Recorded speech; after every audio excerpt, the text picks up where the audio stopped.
This morning on Eat Smart Today, choosing the right yogurt. You've probably noticed it's one of the biggest aisles in the market, supermarket these days.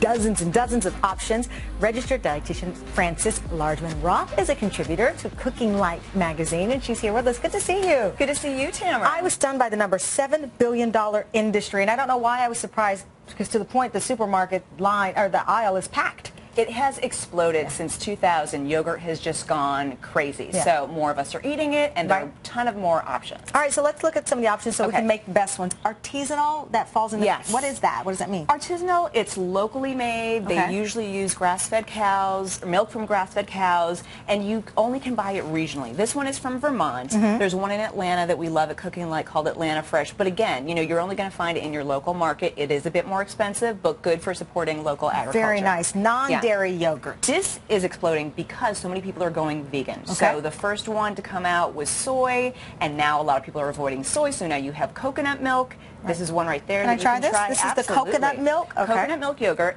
And then also there's almond milk yogurt, and this is Greek style. The thing with these non-dairy is that they have to use more sugar to get the fermentation going. Right. And they're lower in protein. Okay, so you're getting more sugar and less protein. Yeah, so look at the back. You know, if you're vegan, then, you know, these are your options, but you have to look at that ingredient list. A lot of times it's a lot longer than a traditional dairy yogurt. All right, but it does taste good. Look at this. All righty, moving on to Greek yogurt. This is really what kind of caused the boom. So you have several different styles. What you want to be careful about here is companies saying that they have a Greek-style yogurt. What does Greek yogurt even mean? Help me understand that. It's triple strain, so they use 3 times the milk, which is why there's so much more protein. These have about 14, 15 grams of protein, which is as much as 3 ounces of meat. So it's a great thing to have in the morning, fills you up as a breakfast, but a lot of companies are trying to cut costs, so they're not using the triple milk, and they're adding whey protein. So look at the label. If it says whey protein, you know it's not a traditionally made You mentioned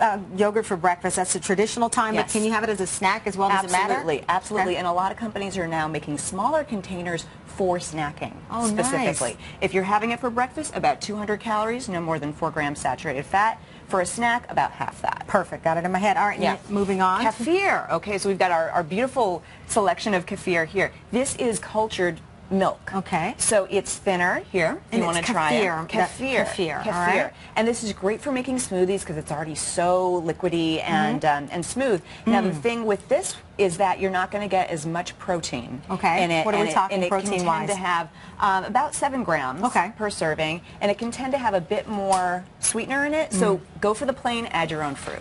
Plain, add your own fruit, and it's easy because it makes it portable. Yes. I like that. All right, very good, Frances. Thank you. A lot of information, but very clear to the point.